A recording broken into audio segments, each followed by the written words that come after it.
The kitchen light was the only light on in the entire Atherton estate. Every chandelier in every hallway was off. Every lamp in every sitting room was dark. The security cameras blinked their small red dots in silence. The gardeners had gone home hours ago. The chef had locked up the pantry and left before 9. The 2 other housekeepers who worked the day rotation were asleep in their off-site apartment somewhere in Menlo Park. The mansion, all 14,000 square feet of it, sat heavy and still on its hillside perch in one of the wealthiest zip codes in America. But the kitchen light was on. And Florence was dancing. She had her earbuds in. Her phone was propped against the spice rack on the marble counter, playing a slow R&B track, something with bass that hummed low and warm like a heartbeat. She was barefoot on the cold tile. Her coils were pulled up into a messy bun on top of her head. She wore her oversized staff t-shirt, the one that hung past her thighs, and a pair of cotton shorts underneath. No makeup, no pretense, no audience. She was not performing. This was not choreography. This was the kind of dancing a person does when they believe with absolute certainty that no one on earth is watching.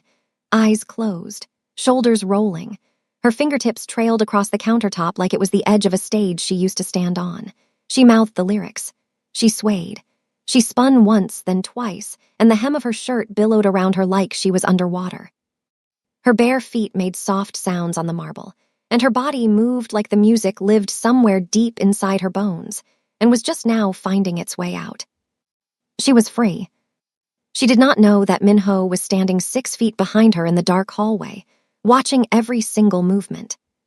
He was not supposed to be home. His private flight from a business summit in Scottsdale was not scheduled to land until the following morning, but the meetings ended early. The Gulfstream touched down at a private airfield south of San Francisco just before 11. He came in through the side entrance of the estate because he always used the side entrance. He preferred to enter his own home without announcement. He preferred silence, control, invisibility. He heard the music first, faint, leaking from earbuds that were turned up too loud. Then he saw the light spilling from the kitchen doorway into the hallway. He walked toward it the way a person walks toward something they do not understand. Quietly, carefully. And then he saw her. Minho was 32 years old. He was the sole heir and acting head of the Yoon family empire, a dynasty built across 3 decades on commercial real estate holdings, tech acquisitions, and private equity portfolios that stretched from Silicon Valley to Manhattan.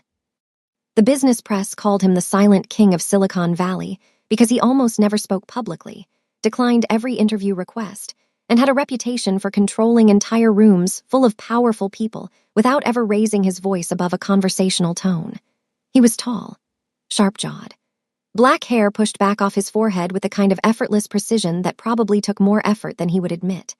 His eyes were dark and steady and gave absolutely nothing away. He stood in the hallway in his travel clothes, a dark cashmere pullover and black trousers, and he watched his maid dance alone in his kitchen at midnight. He did not move. He did not speak. He just watched. Something was happening behind his eyes, something shifting like tectonic plates deep underground. He did not understand it. He did not like it, but he could not look away. Florence spun again. Her hand floated through the air.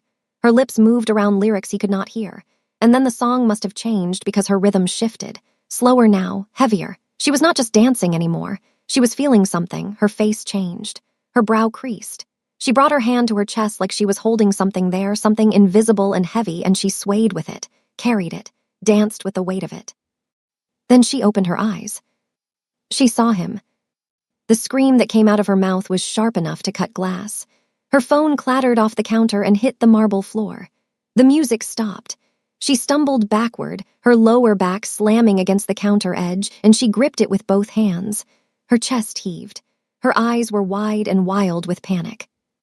Minho did not flinch. He did not step forward.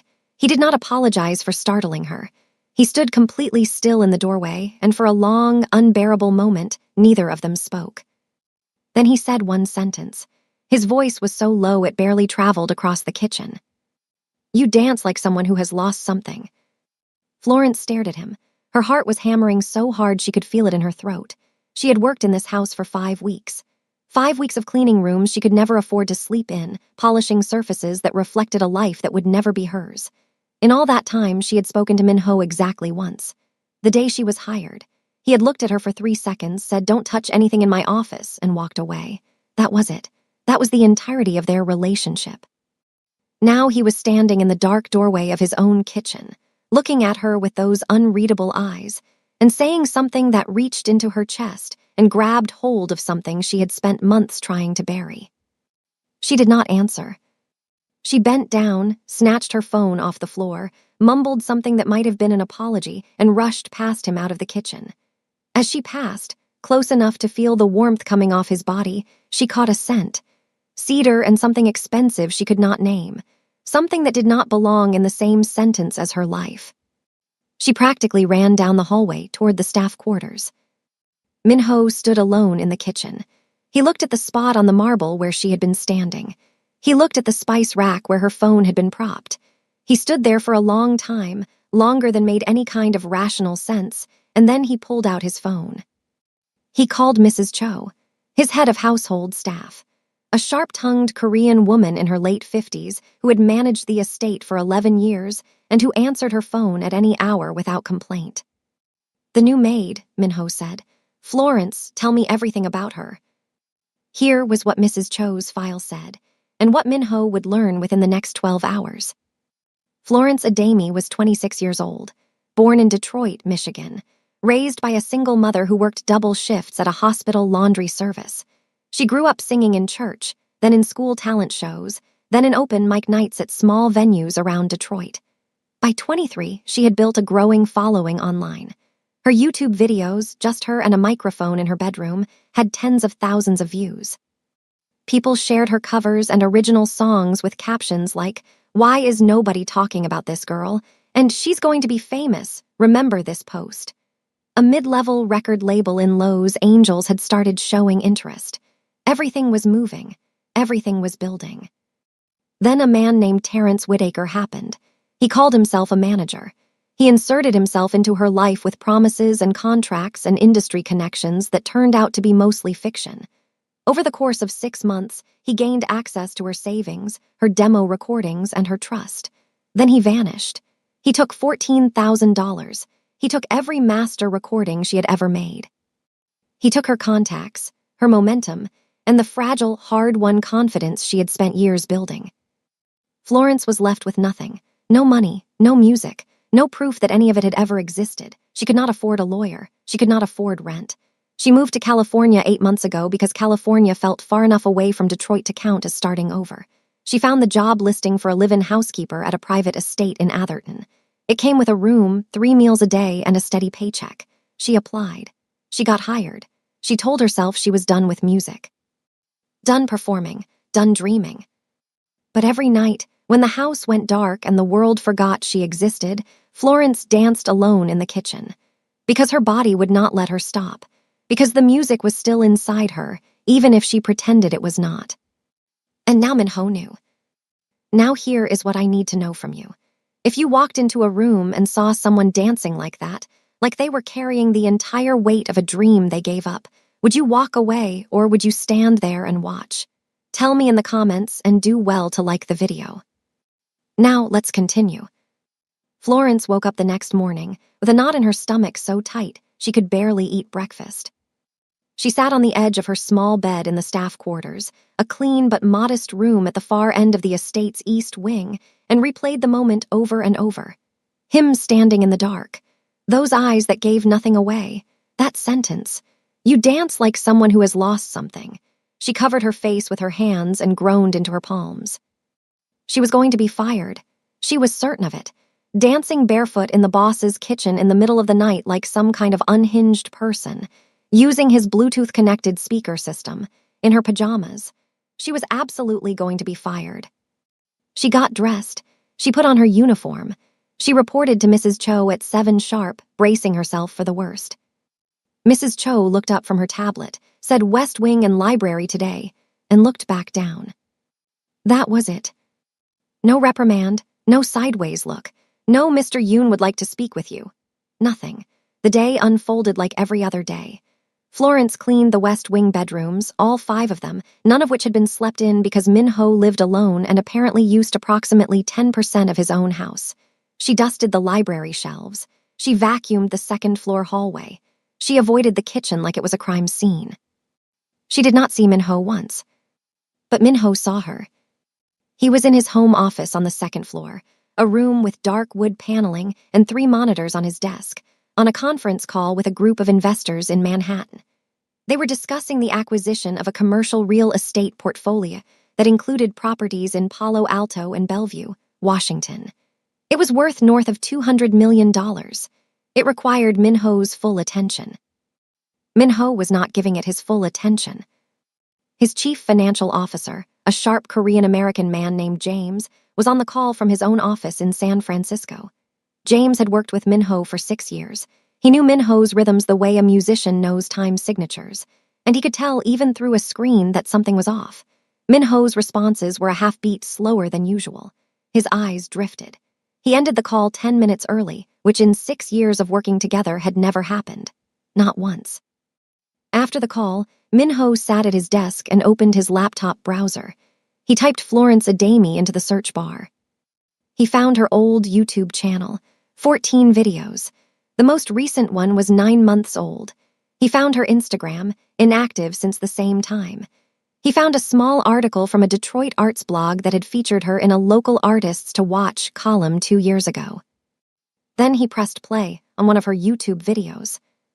It was filmed in what looked like a bedroom, cheap curtains in the background, a ring light that cast slightly uneven light across her face. She sat on a stool with a microphone on a simple stand in front of her. She wore a plain white t-shirt. No production, no effects, just her. She sang. And Minho, a man who had sat across negotiation tables from some of the most powerful people in America without flinching, felt his hand freeze halfway to his coffee cup. Her voice was extraordinary, not just good, not just technically skilled. It had a texture to it, a rawness, a depth that made the air in the room feel different. She sang a neo-soul ballad, something about leaving home and trying to find a version of yourself that the world had not touched yet. Her eyes closed as she sang. Her body swayed slightly. It was the same thing he had seen in the kitchen. The music was inside her. It was part of her biology. He watched 3 more videos, then 4 more, then all 14. He read the comments, hundreds of them. Where did you go? Please come back. I've been checking this channel every week for months. Are you okay? This girl has the most slept-on voice on the entire internet. Someone sign her before I lose my mind. Then the videos stopped, 9 months ago, like someone had reached into her life and pulled the plug. Minho closed the laptop. He sat very still in his chair for a long time. That evening, Florence was setting the formal dining table. Minho always ate in his office. Always. In 5 weeks, she had never once set the dining table for actual use. But Mrs. Cho had told her to set it tonight, so she set it. She was placing the last piece of silverware when Minho walked in. He sat down, at the dining table, alone, like it was something he did every night, even though they both knew it was not. Florence served the meal. Her hands were steady, but her pulse was not. She set the plate down carefully. She poured water into his glass. She did everything exactly as she had been trained to do. Professional, invisible, background. She turned to leave. You stopped singing 9 months ago. Florence froze mid-step. Her back was to him. Why? It was not a question the way most people ask questions. There was no upward inflection, no curiosity in his tone. He said it like a fact that was missing its other half, like an equation with a blank space where the answer should be. Florence stood very still. She could feel his eyes on her back. She did not turn around. That's none of your business, Mr. Yoon. She walked out of the dining room. Her heart was slamming against her ribs so hard she was surprised he could not hear it. Minho watched her leave. He picked up his fork. He set it back down. He looked at the doorway she had disappeared through. In 32 years of life, across boardrooms and deal tables and private meetings with governors and tech moguls, and people who shaped the American economy, almost no one had told Minho that something was none of his business. People answered his questions. People gave him what he wanted. That was how the world worked when you were Minho. Florence Adami, his maid, had just set a boundary with him and walked away without looking back. He leaned back in his chair, and for the first time in longer than he could remember, the corner of his mouth moved. Not quite a smile, but close. Meanwhile, 6 hours south in Beverly Hills, Min-ho's mother was already making plans. Seo-yoon was 61 years old and lived in a penthouse that overlooked the city like a throne overlooking a kingdom. She was elegant in the way that certain Korean women of immense wealth are elegant, every detail controlled, every surface polished, every emotion filed away behind perfect posture and designer clothes. She had been the architect of the Yoon family's social positioning for 3 decades. She had managed her late husband's public image. She had cultivated relationships with every powerful Korean family on the West Coast, and she had exactly one remaining project that she considered unfinished. Her son's marriage. Min-ho was 32, unmarried, unattached as far as she knew. She had been arranging introductions for 2 years, daughters of shipping magnates, granddaughters of soul-banking families who had relocated to the States, women with degrees from Stanford and Wharton who came from bloodlines that would strengthen the Yoon name.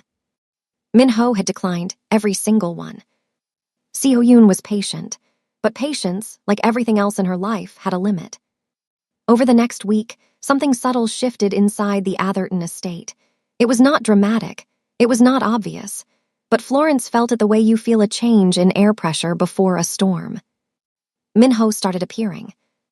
Not in meetings, not on phone calls behind closed doors. He started appearing in the physical spaces of the house in ways he never had before.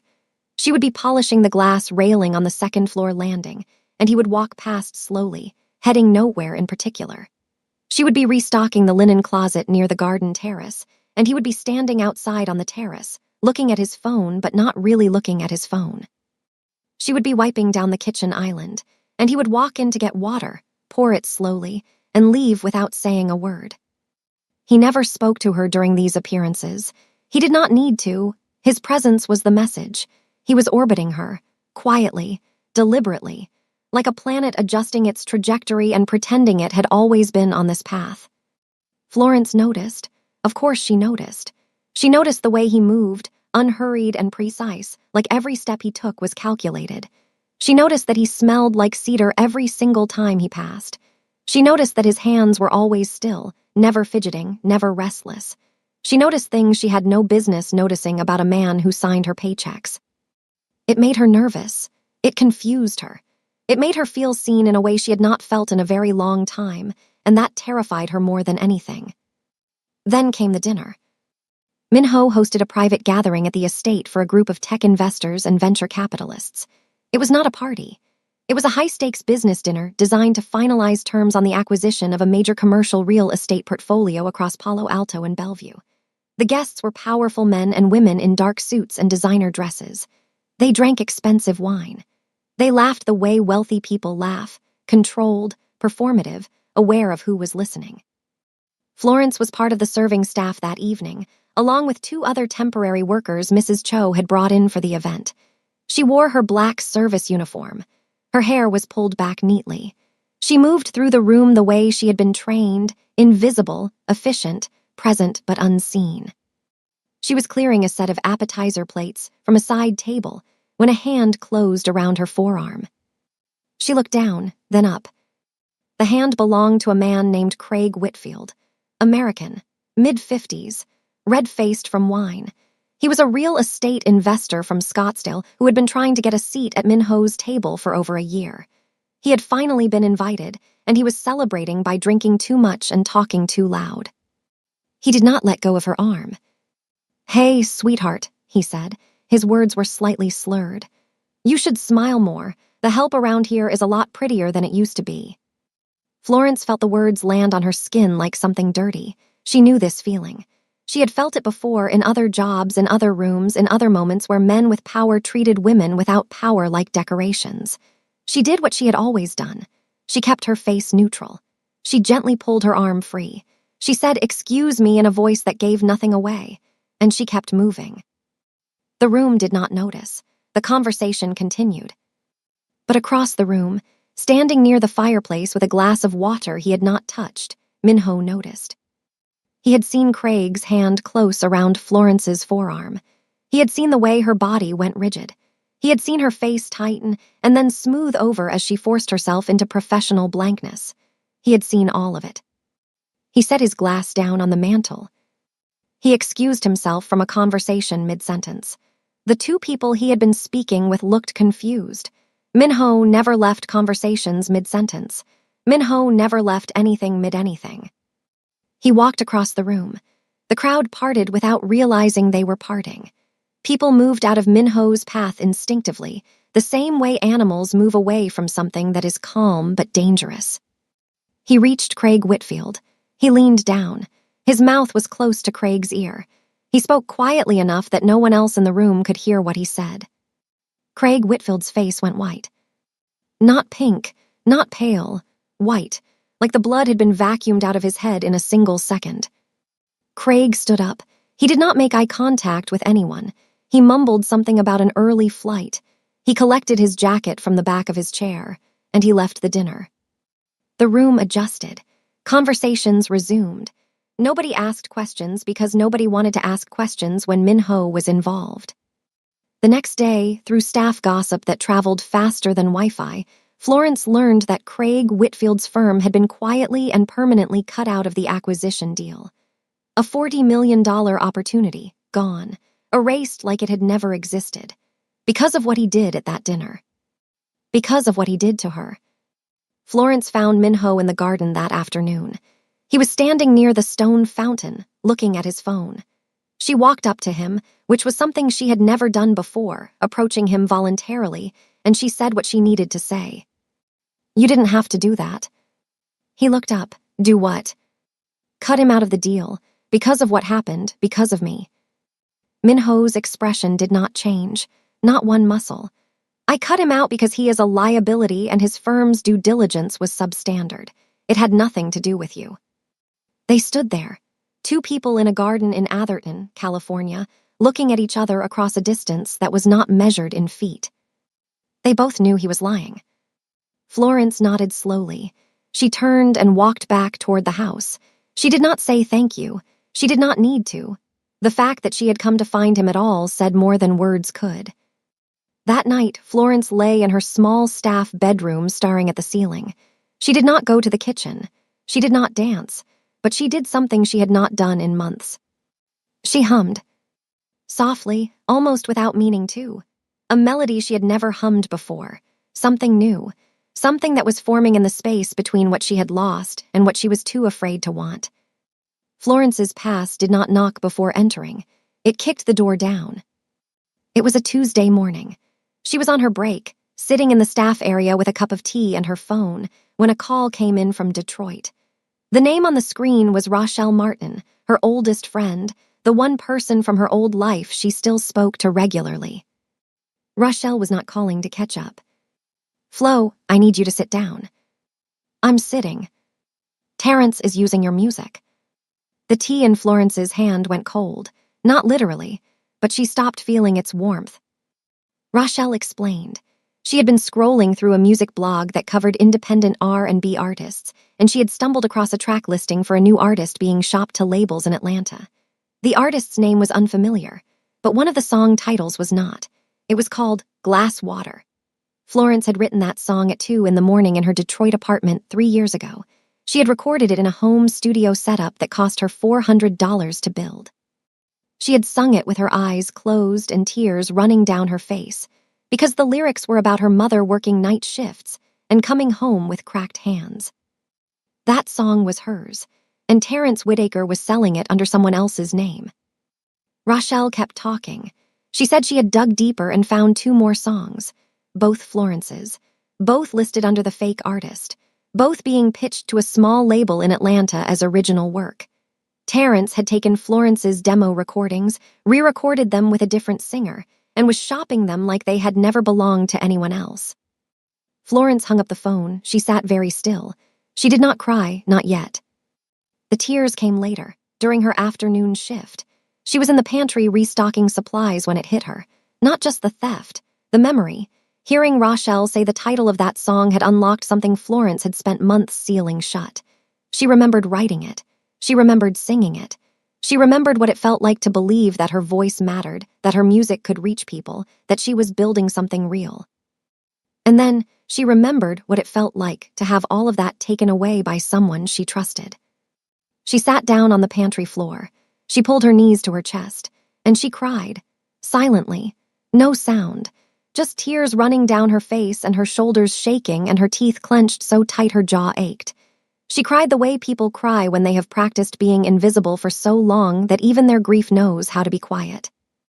The pantry door opened. Minho stood in the doorway. He had been looking for a specific tea that Mrs. Cho kept on the upper shelf. He had not expected to find his maid sitting on the floor with tears streaming down her face. He did not ask what was wrong. He did not say, "Are you okay?" which is a question people ask when they do not actually want to hear the answer. He stepped into the pantry. He closed the door behind him, and he sat down on the floor across from her, his back against the opposite shelf. His legs stretched out in front of him. His suit probably cost more than everything Florence owned combined, and he sat on a pantry floor in it without hesitation. He did not speak, he did not reach for her, he just sat there, present, silent like an anchor. Florence cried until she could not cry anymore. It took a while. When she finally looked up, her eyes swollen and red, her face streaked and raw, he was still there, still sitting, still watching her with those steady, unreadable eyes. "Whatever it is," he said quietly, "you do not have to carry it alone, not in this house." Something about the way he said it, not as a command, not as a platitude, but as a simple statement of fact, broke something loose in Florence. She told him, all of it, Terrence, the money, the stolen Demos, the forged contracts, how she had come to California to start over and had ended up hiding instead, how she cleaned his bathrooms and made his bed and polished his floors every day. And every day, she felt the distance between who she was and who she used to be getting wider. Minho listened without interrupting. His face did not change. His body did not move. He absorbed her story the way the ocean absorbs rain, completely, without disturbance. When she finished, he asked one question. "Do you want your music back?" Florence almost laughed. It came out as a broken sound. "It doesn't matter what I want. I can't afford a lawyer. I can't afford anything. I clean houses for a living." Minho stood up. He brushed off his suit with 2 precise movements. He looked down at her, still on the pantry floor, and his eyes held something she had not seen in them before. Not pity, something harder than pity, something that looked almost like resolve. "I didn't ask what you could afford," he said. "I asked what you want." He left the pantry. The door clicked shut behind him. Florence sat on the floor for another 10 minutes, staring at the space where he had been sitting. The shelf behind him still had the faint impression of where his shoulders had pressed against it. She whispered to nobody, "I want it back." That evening, Mrs. Cho made a phone call to Beverly Hills. She spoke to Seo Yoon for 11 minutes. She reported what she had observed over the past 2 weeks. The way Minho lingered in rooms when Florence was present. The way he had sat on the pantry floor. The way the air in the house had changed. Seo Yoon listened in silence. When Mrs. Cho finished, Seo Yoon said 3 words. "I am coming." Seo Yoon arrived at the Atherton estate on a Thursday morning in a black Mercedes sedan driven by a personal chauffeur. She wore a cream-colored Chanel suit. Her hair was pinned in a low chignon. Her posture was so perfect it looked architectural. She walked through the front door of her son's home without knocking, because Seo Yoon did not knock on doors. Doors opened for her. Florence was vacuuming the second-floor hallway when Mrs. Cho appeared and told her that Minho's mother was downstairs and wanted to meet all current household staff. Florence had never met Seo Yoon. She had heard about her, the way staff always hears about the people who pay the bills. She knew Seo Yoon was powerful. She knew Seo Yoon was particular. She did not know that Seo Yoon was there specifically because of her. The meeting happened in the main sitting room. Florence stood with her hands clasped in front of her, while Seo Yoon sat in a cream armchair and looked at her. Seo Yoon's eyes moved over Florence the way a jeweler examines a stone, not with curiosity but with assessment. She took in Florence's uniform, her posture, her skin, her hair, her hands. She took in everything and assigned it a value, and Florence could feel with absolute clarity that the value Seo Yoon assigned was low. You are from Detroit, Seo Yoon said. It was not a question. Yes, ma'am. And before this position, what did you do? I worked various jobs, retail, food service. And your education? I attended community college for 2 years. I did not finish. Seo Yoon nodded. Every answer confirmed something she had already decided. Every answer widened the gap between Florence and the world Seo Yoon occupied. My son runs a very important household, Seo Yoon said. The people who work in it are a reflection of his standards. I trust you understand that. Yes, ma'am. Good. That was the end of the meeting. Polite on the surface, absolutely devastating underneath. Every question had been a measurement. Every measurement had been a reminder. You are the help. Know your place. Florence walked out with her dignity intact. She did not shrink. She did not stammer. She answered honestly and then excused herself to continue her work. Her face was calm. Her hands were steady. This infuriated Seo Yoon more than rudeness ever could. She had wanted Florence to crumble. Florence had refused. That evening, behind the closed door of Minho's office, mother and son had a conversation that was quiet on the surface and violent underneath. Seo Yoon told Minho that she had arranged a formal introduction with Yoona Beek, the daughter of a Korean shipping magnate whose family was based in San Francisco. The Beek family was worth billions. A union between the Yoons and the Beeks would create one of the most powerful Korean business dynasties in America. This is not a suggestion, Minho, Seo Yoon said. This is the next step for our family. Yoona is accomplished. She is appropriate. She is your future. Minho sat behind his desk. His face gave nothing away. I will meet her. He did not refuse. He did not argue. He did not mention Florence. He gave his mother nothing to fight against because Minho understood something most people did not. The best way to deal with a force like Seo Yoon was not to push back. It was to give her so little resistance that she had nothing to grip. Seo Yoon left the estate that evening feeling victorious. She should not have. Because the next morning, without telling Florence, without telling anyone except James, Minho made a phone call to one of the most respected entertainment lawyers in Los Angeles. Her name was Priscilla Navarro. She operated out of a boutique firm in Century City and had a reputation for dismantling fraud cases with surgical precision. Minho told Priscilla everything: the stolen DMOS, Terrence Whitaker, the forged contracts.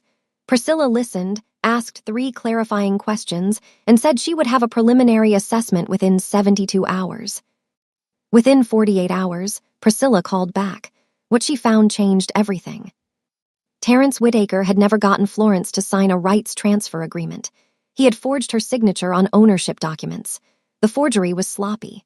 A forensic document examiner could verify it in a day, which meant that Florence legally owned every single master recording, every song, every note. Terrence had not just stolen from her, he had committed federal fraud. Minho received this information while sitting in his office. He read Priscilla's preliminary report twice. Then he set it down on his desk and looked out the window at the garden where Florence had confronted him about Craig Whitfield. He did not smile, but something settled behind his eyes, something that looked like the beginning of a plan. 3 days later, Yoona Beek came to the estate for dinner. She arrived in a white Porsche Cayenne. She was 29, tall, immaculately styled, with straight black hair that fell past her shoulders and a face that belonged on the cover of a magazine. She wore a fitted black dress and heels that clicked on the marble foyer like a metronome. She was confident. She was polished. She was exactly the kind of woman Seo Yoon had designed for her son. Florence served them dinner. She set plates in front of them. She poured wine. She moved around the dining table like a ghost, present but invisible, doing her job with the mechanical precision of someone who has learned to function while something inside them is breaking. She watched Yoona touch Minho's arm during conversation. She watched Yoona lean toward him and laugh at something he said. She watched Minho not pull away. Something cracked inside Florence's chest, not loudly, quietly, the way a bone cracks under sustained pressure, not from a single blow but from the weight of something that has been pressing down for too long. She finished serving. She walked back to the kitchen. She stood at the island. The same island she danced around at midnight. The same marble she had pressed her bare feet against. The same room where Minho had said you dance like someone who has lost something. She stood there in silence. She did not dance. She did not hum. She did not sing. For the first time in weeks, the kitchen was completely, horribly silent. The week after Una Beek's dinner, Florence became a ghost. She still showed up for every shift. She still cleaned every room. She still performed every task with the same quiet efficiency that had made her one of the best hires Mrs. Cho had ever made. But the warmth was gone. The humming in the hallways was gone.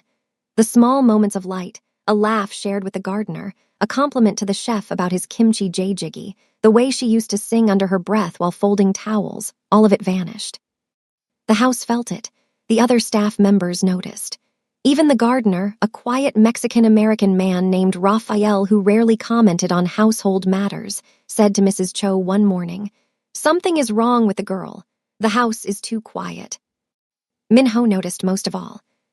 He stood in the kitchen doorway at midnight. The light was off.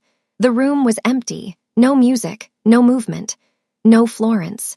He stood there for a long time, looking at cold, dark marble, and the silence pressed against him like a physical weight.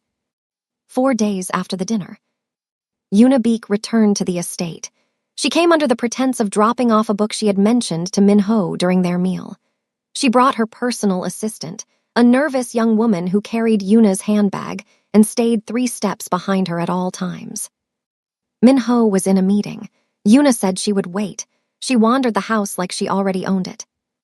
She found Florence in the second-floor hallway, carrying a stack of fresh linens. "You're Florence, right?" Una said. "The maid." Florence stopped. "Yes." Una stepped closer.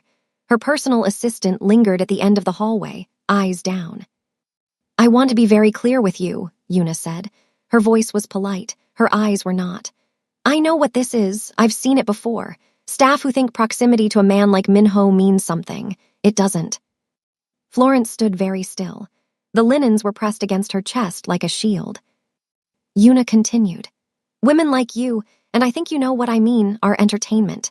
Temporary. A curiosity. Men like Minho do not build lives with women like you. They build lives with women like me. So I would suggest you focus on your work and stop whatever fantasy you're building in your head before you embarrass yourself." The hallway was silent. Una's assistant stared at the floor. Florence looked directly into Una Beek's eyes.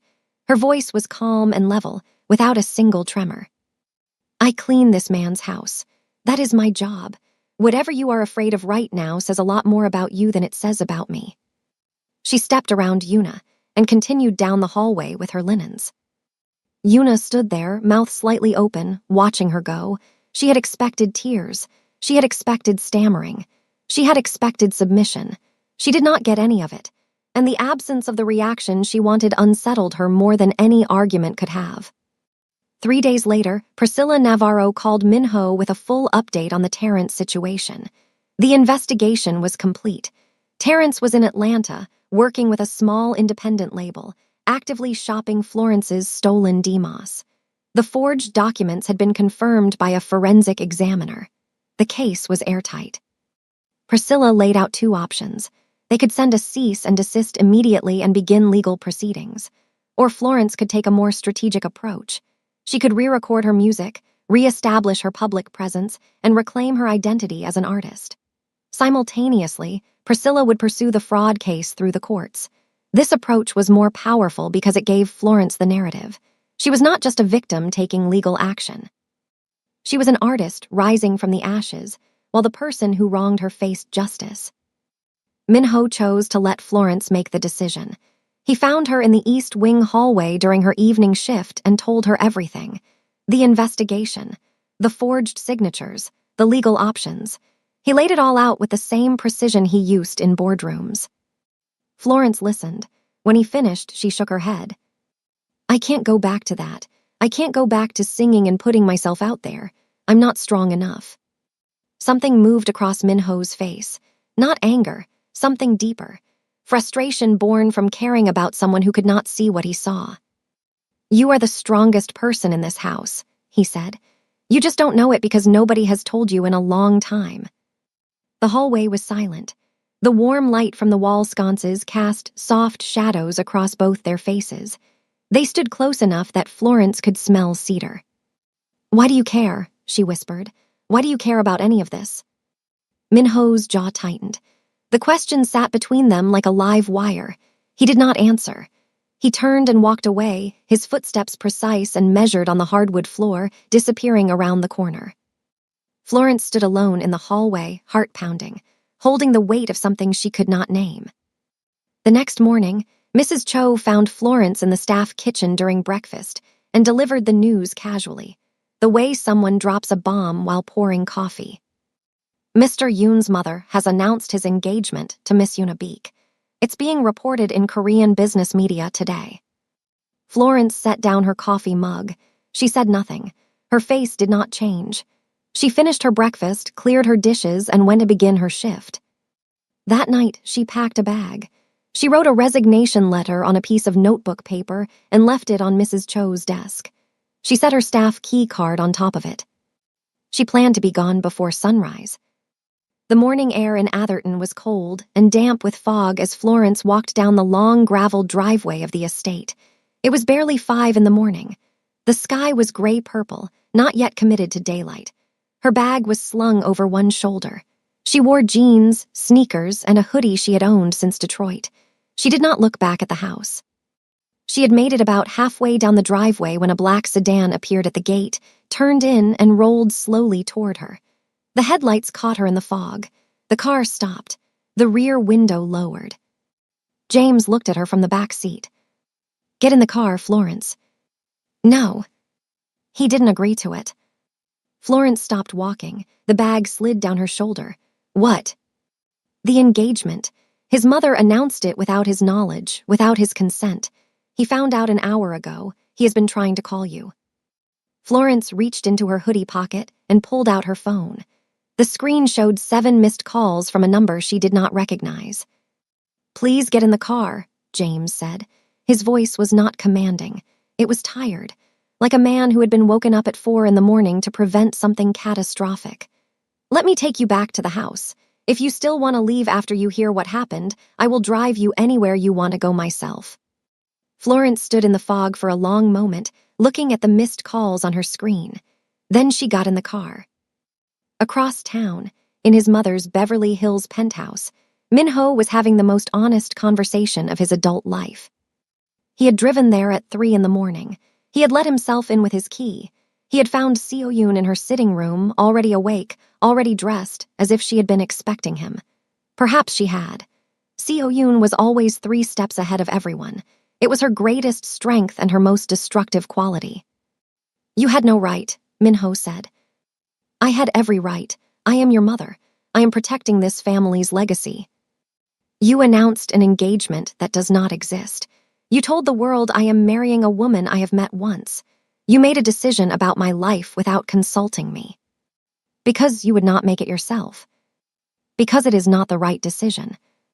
Seo-yoon's eyes narrowed. "Is this about the maid?" Minho looked at his mother, and for the first time, he did not deflect. He did not redirect. He did not give her the cool, evasive non-answers he had perfected over 32 years. "This is about me," he said. "For the first time in my life, this is about what I want, not what you planned, not what serves the family portfolio, not what looks appropriate in Korean business media. Me." The room was silent. Seo-yoon sat very still in her chair. Her son had never spoken to her like this. Not once, not ever. "You will regret this," she said quietly. "Maybe," Minho said, "but it will be my regret, not yours." He stood up. He walked to the door. He stopped with his hand on the frame and said, without turning around, "Retract the announcement by noon, or I will do it myself, and I will make sure everyone knows why." He left. James brought Florence back to the estate. She sat in the kitchen. The same kitchen, the same marble, the same room where everything had started and everything had broken and everything now hung suspended in uncertainty. She waited. She did not know what she was waiting for. She just knew she was not ready to leave. Not yet. Minho arrived home just after 7 in the morning. He walked into the kitchen. He stopped on the opposite side of the island. They looked at each other across the marble. Two people separated by money and culture and history and fear, and every logical reason why this should not work. Minho spoke first, and what he said was not calculated. It was not strategic. It was not filtered through the disciplined machinery of a man who controlled billion-dollar empires. It was raw. I watched you dance in this kitchen, and something broke open in me that I have spent my entire life keeping sealed. I have sat across from senators and CEOs and people who shape the American economy, and none of them have ever made me feel what I felt standing in that doorway watching you dance barefoot on this floor. Florence's eyes were filling with tears. She did not wipe them away.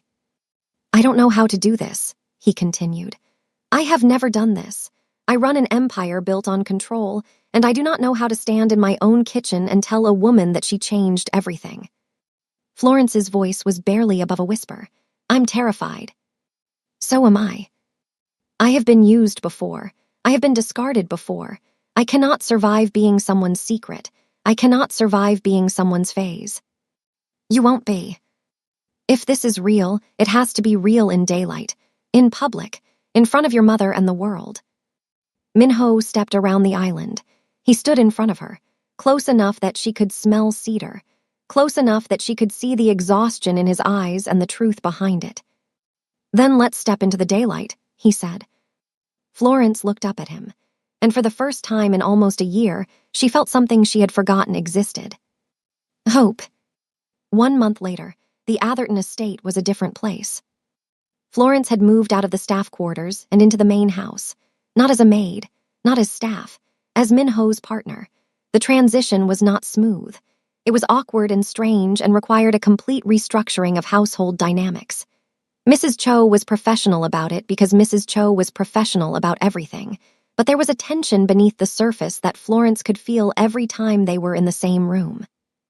The outside world was louder. Minho had publicly severed any association with the Beek family. The retracted engagement announcement sent shockwaves through Korean business media on the West Coast. People talked, people speculated, people judged.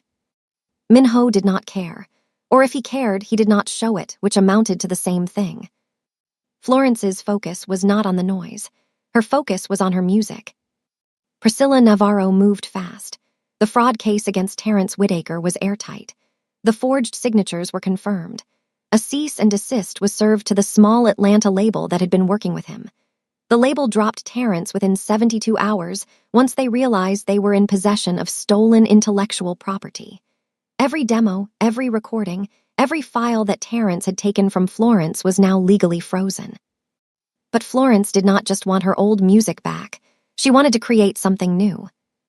Minho converted one of the estate's unused rooms on the ground floor, a room that had previously served no purpose beyond storing furniture nobody sat in, into a full professional recording studio. He brought in acoustic engineers from San Francisco. He installed equipment that would make most professional studios jealous. And he brought in a Grammy-nominated producer named Kendrick Torres, who was based in Bellevue, and who had produced records for 3 of the biggest R&B artists in the country. Kendrick listened to Florence sing exactly 1 time. She stood in the middle of the unfinished studio, surrounded by boxes of equipment that had not been unpacked yet, and sang an a cappella version of Glass Water, the song Terrence had stolen. Kendrick took off his headphones. He looked at her. He looked at Minho, who was standing in the doorway. "Where have you been hiding?" Kendrick said. Florence smiled. It was the first real smile Minho had seen from her. It changed her entire face. She recorded 3 songs in the first week. They were raw and emotional and autobiographical in a way that made the air in the studio feel heavy. One was about loss. One was about starting over. One was about dancing alone in a kitchen at midnight when the whole world has forgotten your name and you are trying to remember it yourself. She called that one Midnight Kitchen. Kendrick posted a 15-second clip of Florence singing in the studio to his Instagram. No name, no context, no explanation, just her voice, filling the frame, filling the room, filling everything. The clip got 2 million views in 48 hours. The comments exploded. People were desperate to know who she was. Music blogs picked it up. Twitter threads appeared. Someone found her old YouTube channel, and the view counts on her dormant videos started climbing by the thousands. The internet was doing what the internet does when it discovers something real. It was losing its collective mind. Florence watched the numbers climb on her phone and felt something she had not felt in almost a year. Not just hope. Excitement. The kind that buzzes in your chest and makes your hands shake and makes you want to call everyone you have ever known and say, "Do you see this? Do you see what is happening?" She called Rochelle in Detroit. Rochelle cried. Meanwhile, Terrence Whitaker, sitting in a rented apartment in Atlanta watching his entire scheme collapse, made one last desperate play. He sent Florence a series of messages through every platform he could find. He begged her not to press charges. He played the victim. He said the industry was brutal and he had been desperate. He said he believed in her talent and just wanted to help it reach people. He said they could work this out between them. He said he was sorry. Florence read every message. Then she put her phone down. She did not respond, not a single word. Priscilla handled the legal response. The courts would handle the rest. Florence refused to give Terrence Whitaker one more second of her energy, her attention, or her voice. He did not deserve it. Then the storm came from the direction Florence had not expected. Or maybe she had expected it, somewhere deep down, but had hoped it would not come. Seo-yoon. Min-ho's mother, who had been silent for weeks, made her move with the precision of a surgeon. A story appeared in a Korean-American media outlet. It described Florence as a former domestic worker who targeted one of Silicon Valley's most prominent heirs. It painted her as a gold digger who had manipulated her way from the staff quarters into the main house. It included details about her background, her lack of a college degree, her failed music career, and her time as a maid in Min-ho's home. Details that could only have come from someone inside the household. Min-ho read the story on his phone. His face did not change, but his hand tightened around the device until his knuckles went white. He made 2 phone calls. The first was to a media response team that handled crisis communications for his company. The second was to Mrs. Cho. Mrs. Cho answered on the 3rd ring. Min-ho asked one question. Mrs. Cho, to her credit, did not lie. She admitted she had been providing information to Seo-yoon for weeks. She said she had done it out of loyalty to the family. She said she believed she was protecting Min-ho. Min-ho listened. When she finished, he said, "You are no longer welcome in my home. Your final paycheck will be deposited by Friday." He hung up. Mrs. Cho packed her desk within the hour. Florence learned about the article from Kendrick, who had seen it shared on Twitter. She sat in the studio and read it on her phone. Every word. Every lie dressed up as concern. Every detail that had been weaponized to make her look small. She did not cry. She did not rage. She did not call a publicist. She did not issue a statement. She went on Instagram Live. It was her first public appearance in almost a year. No makeup. No ring light. No production. Just Florence sitting in the studio Min-ho had built for her with a microphone in front of her. She did not address the article. She did not mention Seo-yoon. She did not defend herself. She did not explain. She sang. She sang Midnight Kitchen, all 4 minutes and 37 seconds of it. Her voice filled the live stream. It poured through phone speakers and laptop speakers and Bluetooth headphones across the country. 500,000 people watched in real time. The comments moved so fast they were unreadable. When she finished, she looked directly into the camera. Her eyes were clear. Her voice was steady. "I'm back." She ended the stream. The clip was everywhere within an hour. Every music blog, every entertainment page, every corner of the internet that cared about talent and authenticity and the kind of voice that makes you stop whatever you are doing and listen. The Korean-American media outlet quietly took down the hit piece by the end of the day. Nobody asked them to. They did it because the narrative had shifted so completely and so fast that continuing to host the article would have made them look foolish. Seo-yoon, watching from her Beverly Hills penthouse, saw the live stream. She saw 500,000 people fall in love with a woman she had tried to erase. She saw the comments. She saw the tears. She saw what 500,000 strangers saw. She saw a star. 3 months later, Florence stood backstage at a luxury resort in Scottsdale, Arizona, and tried to stop her hands from shaking. She was wearing a simple black dress. Her coils were out and full and framing her face like a crown. Her makeup was minimal. She wore small gold earrings that Minho had given her the week before, not diamonds, not anything ostentatious, just simple gold hoops that caught the light. She looked like herself. That was the whole point. Minho had told her this was a small private event, a networking gathering for some of his business associates. He said a few people had expressed interest in hearing her sing, and would she consider performing 3 or 4 songs? She said yes because she trusted him, and because she had learned over the past 3 months that Minho did not ask for things unless they mattered. She did not know what he had actually done. She walked through the backstage curtain and into the venue, and she stopped breathing. The room held 200 people, not business associates, not casual networkers, music industry executives, A&R representatives from 3 major labels, cultural tastemakers and music journalists she recognized from her years of reading industry blogs and dreaming about a life that had seemed permanently out of reach. Kendrick Torres was there. Priscilla Navarro was there. Rochelle had flown in from Detroit and was sitting in the second row with tears already running down her face. Florence turned to Minho, who was standing beside her in a dark navy suit. "What did you do?" she whispered. He looked at her. His eyes, those steady, unreadable eyes that gave nothing away to anyone, gave everything away to her. "I gave your dream a room," he said. "Now walk into it." Florence walked to the small stage at the front of the room. A single microphone on a stand. A single spotlight, nothing else. No band, no backing track, no production, just her. She sang 4 songs. The first was Glass Water, the song Terrence had stolen, now reclaimed, now hers again, now sung with a power and depth that made the original recording sound like a rough draft. She sang about her mother's cracked hands and night shifts and the way love sounds when it is tired but refuses to stop showing up. The second was a new song about trust, about handing someone the broken pieces of yourself and watching them hold each piece carefully instead of cutting themselves and walking away. The third was an up-tempo track that surprised everyone. It was joyful. It was playful. It made people nod their heads and smile because it reminded them that Florence was not just pain and depth. She was also light. The fourth song was Midnight Kitchen. She sang it a cappella, no microphone. She pushed the mic stand aside and stood in the center of the stage and opened her mouth and filled the room with nothing but her voice. The room was silent. 200 people, not a single sound, not a cough, not a whisper, not the clink of a glass. Just Florence.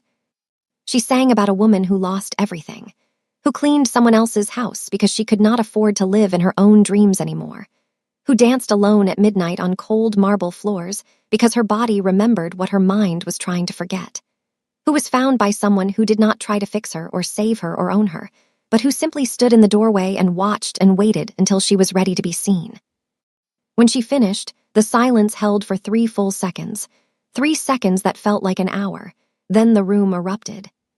Standing ovation, not the polite, obligatory kind, the real kind. The kind where people are on their feet before they consciously decide to stand. The kind where hands are clapping and eyes are wet and people are turning to each other saying, "Who is she?" Even though they already know, because Kendrick's clip had been everywhere for months, because the live stream had been everywhere, because Florence Adami was no longer a secret. 3 different labels approached her before she stepped off the stage. A&R executives handed business cards to Priscilla, who collected them with the calm efficiency of a woman who had expected exactly this outcome. Kendrick stood in the back of the room with his arms crossed and a grin on his face that said, "I told you so," to no one in particular. But the moment that no one in that room expected, the moment that would be talked about for months afterward, came from the back of the venue. Seo-yoon was there. Minho had not invited her. She had found out about the event through her own channels because Seo-yoon always found out and she had come on her own. She stood in the very last row, near the exit, as if she wanted to be able to leave without being noticed. She had not left. She had stood there through all 4 songs. She had watched her son's partner, this woman she had tried to diminish and dismiss and erase, hold 200 powerful people in absolute silence with nothing but the sound of her voice. When the ovation ended and the crowd began to move and conversations began to buzz, Seo-yoon walked forward. She moved through the crowd. People parted for her, the same way they parted for her son, because presence like that is inherited. She walked to the front of the room. She stood before Florence. The room gradually fell quiet again. People noticed. People watched. Seo-yoon was silent for a moment. Her face was composed, as always, but her eyes were different. The calculation was gone. Something else had taken its place. Something that looked like it cost her a great deal to feel. "I was wrong about you," Seo-yoon said. Her English was careful, precise, each word chosen with the deliberation of someone speaking in a language that is not their first. "I measured you by things that do not matter. Your background, your work, the things I could see on the surface. I did not look deeper. I did not listen." She paused. The room was completely still. "Your talent is extraordinary," Seo-yoon continued, "and my son's heart has always been smarter than mine." She bowed, slightly, not deeply, just enough. A gesture of respect that anyone who understood Korean culture would recognize as carrying enormous weight. A mother bowing to the woman her son had chosen. An acknowledgement, an apology, a beginning. Florence looked at Seo-yoon through tears that she did not try to hide. She reached out and took Seo-yoon's hand. She held it with both of hers. "Thank you," Florence said. "That means more than you know." Seo-yoon squeezed her hand. Then she stepped back, composed herself, and walked to where Min-ho was standing near the side of the room. She did not say anything to her son. She simply stood beside him. He looked at his mother. She looked straight ahead. It was enough. In the weeks that followed, the remaining pieces fell into place like the final notes of a song. Terrence Whitaker pleaded guilty to fraud and forgery charges in a federal court in Michigan. He was ordered to pay full restitution. He was barred from working in the music industry. Every master recording he had stolen was formally and legally restored to Florence Adami's name. Every song, every note, every breath she had poured into a microphone in her Detroit bedroom. Hers. Florence signed with a major label within 2 months of the Scottsdale showcase. The deal was structured exactly the way Priscilla recommended. Florence retained ownership of her masters. She would never again be in a position where someone could take her music from her. That was non-negotiable. The label agreed because they wanted her badly enough to agree to anything. Her debut album was titled Midnight Kitchen. It debuted at number 4 on the Billboard 200. The lead single, a re-recorded and reimagined version of Glass Water, was streamed 80 million times in its first month. Music critics called her voice a revelation and the most emotionally authentic debut in a decade. She performed on 2 late-night shows within the first 6 weeks. Both performances went viral. Both times, she wore simple clothes and sang with her eyes closed and her body swaying, exactly the way she had always sung, exactly the way she had danced alone in a kitchen when she believed no one was watching. Min-ho watched both performances from the green room backstage. He did not go on camera. He did not make himself part of the narrative. He stood in the background, arms crossed, watching her do what she was born to do, and he let her shine without casting his shadow across it. That was his gift to her, not the studio, not the lawyer, not the showcase. His gift was stepping back, making space, letting her rise on her own voice under her own name by her own power. On the night the album hit number 4 on the Billboard 200, they were home. The Atherton estate. It was late. The house was quiet. Every light was off. Except the kitchen. Florence stood barefoot on the cold marble tile. Her phone was propped against the spice rack. A slow R&B track was playing. She wore an oversized t-shirt and cotton shorts. Her coils were loose and wild. Her eyes were closed. She was dancing. Not performing. Not rehearsing, not creating content for a camera, just dancing. The way she used to before anyone knew her name. The way she danced when she believed the world had forgotten she existed and the only thing left was the music inside her body. She spun, she swayed. Her fingertips trailed across the marble countertop. She was free. Min-ho stood in the doorway. He leaned against the frame, arms crossed. And for the first time, he was not watching with those unreadable eyes that gave nothing away. His face was open, soft, changed. He was smiling. Not a business smile. Not the controlled, strategic expression he wore in boardrooms and deal meetings. A real smile. The kind that starts somewhere deep and works its way to the surface because it cannot be contained. Florence opened her eyes. She saw him. She did not scream. She did not stumble. She did not grab her phone and run. She smiled back. She extended her hand. Minho looked at it. He looked at her. And the most powerful businessman on the West Coast, a man who controlled boardrooms and billion-dollar portfolios and moved through the world with a precision that left no room for uncertainty, hesitated. Because he did not know how to dance. He had never danced, not once in his entire life. It was not something he did. It was not something he had ever considered doing. Control was his language. Silence was his comfort. Structure was his safety. Florence waited, her hand extended, her eyes steady, patient. He took her hand. She pulled him gently onto the marble tile. He stood stiffly, unsure where to put his hands, unsure how to move, unsure of everything in a way that he had not been unsure of anything in decades. Florence placed his hand on her waist. She rested her hand on his shoulder. She began to sway, slowly, simply, not trying to teach him, just inviting him into the rhythm. He followed, clumsily at first, then less so. His body began to relax. His shoulders dropped. His grip on her waist softened. The music played, low and warm, and they moved together on cold marble in a dark kitchen in one of the wealthiest zip codes in America. No audience, no cameras, no industry executives, no record labels, no media stories, no mothers with agendas, no thieves in Atlanta, no women in white Porsches. Just two people who had found each other in the silence and the music. Two people who should not have worked on paper but worked perfectly in practice.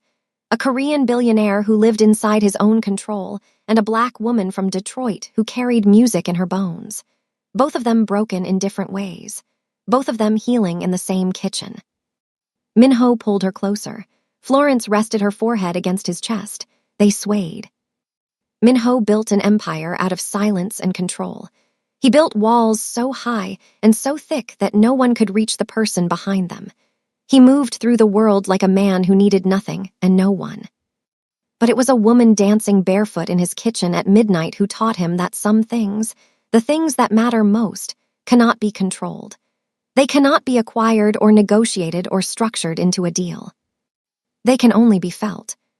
Florence never stopped dancing in that kitchen. Some nights she danced alone. Some nights she danced with him. Some nights she sang while she danced, and her voice echoed off the marble and filled the whole house with something that no amount of money could buy. And Minho never stopped watching, not from the shadows anymore, not from doorways. He stood right beside her, learning how to move, learning how to feel, learning that the most powerful thing he would ever do was not closing a deal or acquiring a company. It was taking her hand and stepping into the music.